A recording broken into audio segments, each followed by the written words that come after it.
Welcome to a podcast by opentheword.org, where we discuss a bit of Bible, a bit of life, and a bit of politics.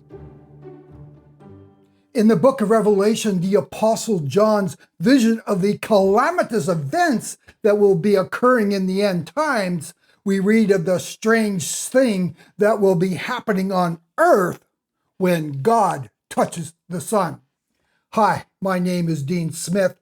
And as we study the book of Revelation, we read that God will put the earth through 3 sets of 7 different judgments. The breaking of the 7 seals in Revelation chapter 6, the sounding of the 7 trumpets starting in chapter 8, and the final set, the pouring out of the bowls of wrath in chapter 16.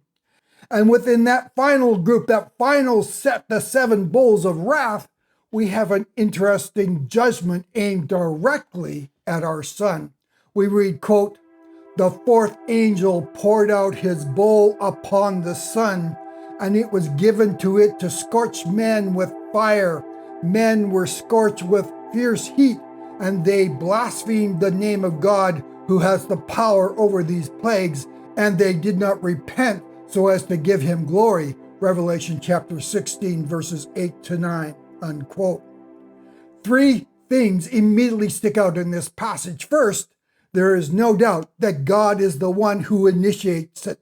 It is part of God's judgment upon the earth.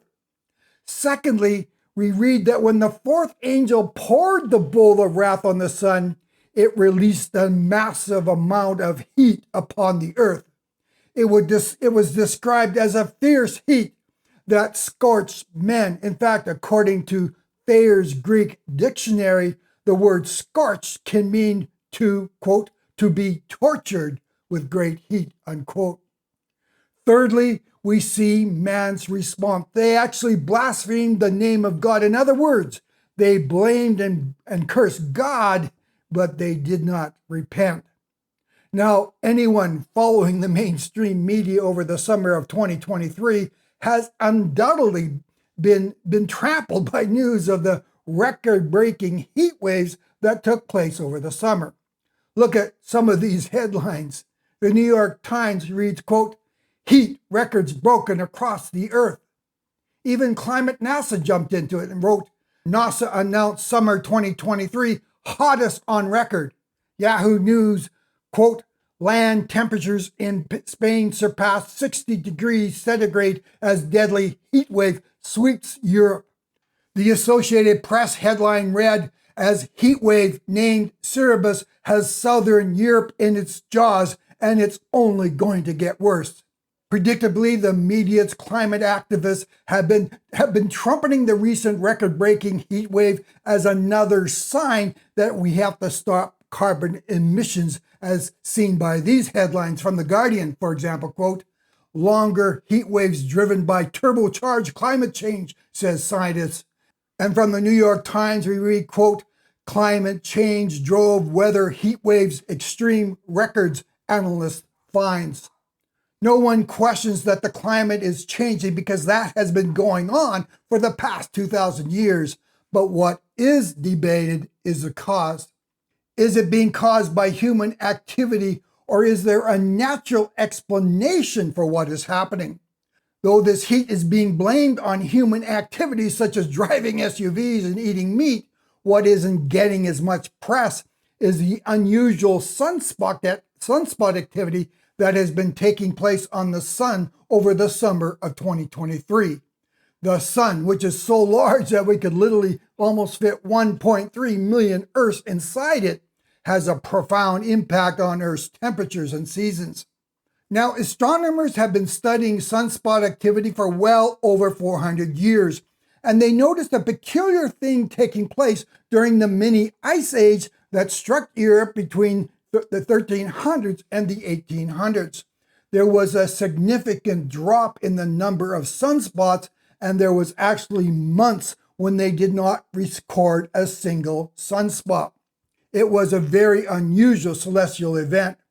This cooling resulted in significantly heavier snowfalls across Europe, and paintings from the 1600s depicted people skating on Britain's frozen Thames River a very unusual event.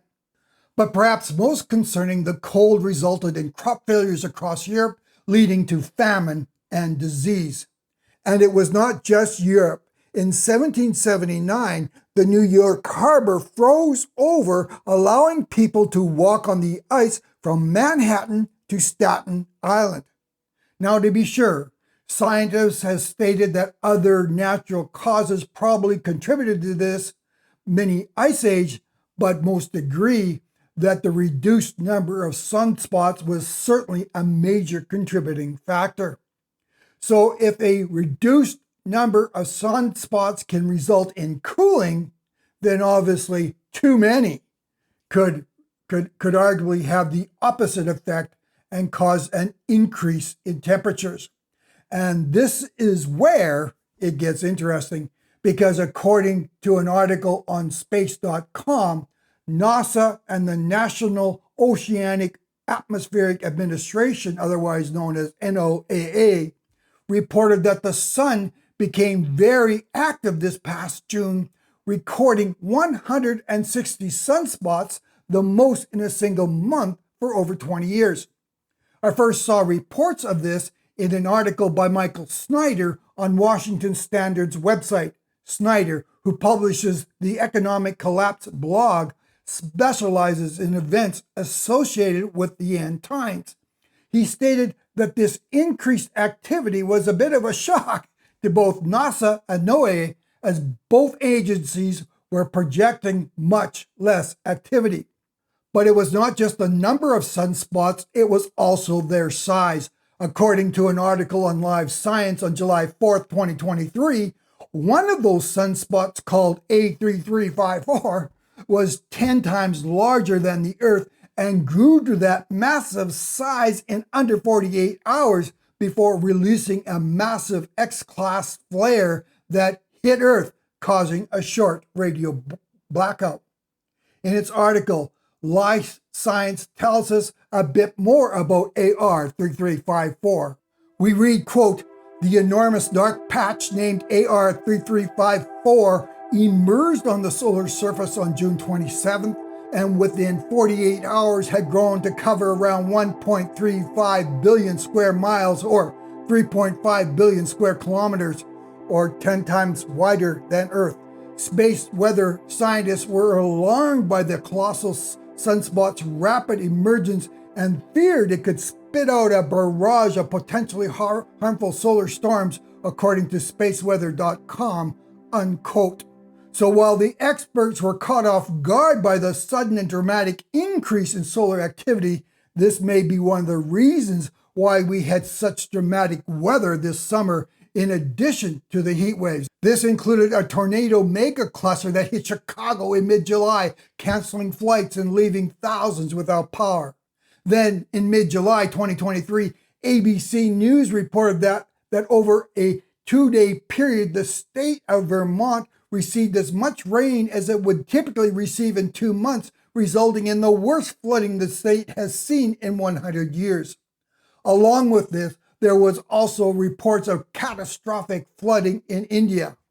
But aside from these recent reports, a very curious thing has also been taking place on the other side of the Atlantic Ocean. Experts are warning that the Euphrates, a massive river system that travels through the Middle East, including Iran, Syria, Iraq, and Turkey, may be drying up.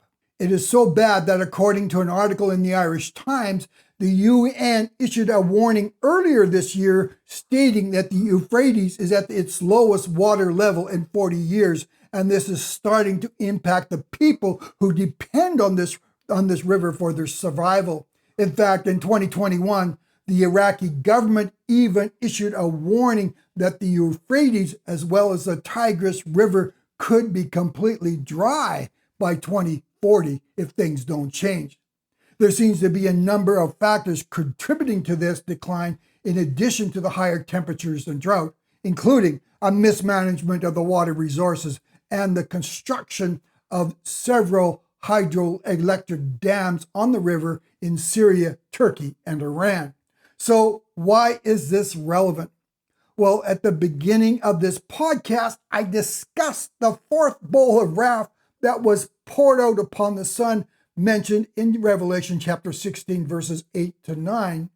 But then 2 verses later in Revelation 16, verse 12, we read about the sixth bowl of wrath being poured upon the great Euphrates River, causing it to become completely dry. We read, quote, "The sixth angel poured out his bowl on the great river Euphrates, and its water was dried up to prepare the way for the kings from the east."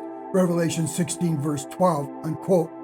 So 2,000 years ago, the book of Revelation warned that in the lead up to the second coming of Christ, one of the world's great water systems would become completely dry. It is pretty apparent that the 2 bowls of wrath, the extreme heat and the drying up of the Euphrates, are probably connected. But the Euphrates is still flowing, so we haven't entered the bowls of wrath judgment yet. But it's clear that at some point, the fourth bowl of wrath will be poured out upon the Son, and we will enter a time of unprecedented intense heat that will be significantly more severe than anything we have experienced up to now, and this will ensure the drying up of the Euphrates River. And curiously, men will not see this heat as a judgment of God, because they will be too busy blaming SUVs and climate change for the problem instead of God touching the sun. Thank you for joining me on this podcast, and I will catch you again. Thanks again for joining us on our podcast. Please check out our website at opentheword.org. If you enjoyed this podcast, please subscribe to receive notifications of future broadcasts. As well, please take a moment to provide a rating and even a review. Thanks again for listening.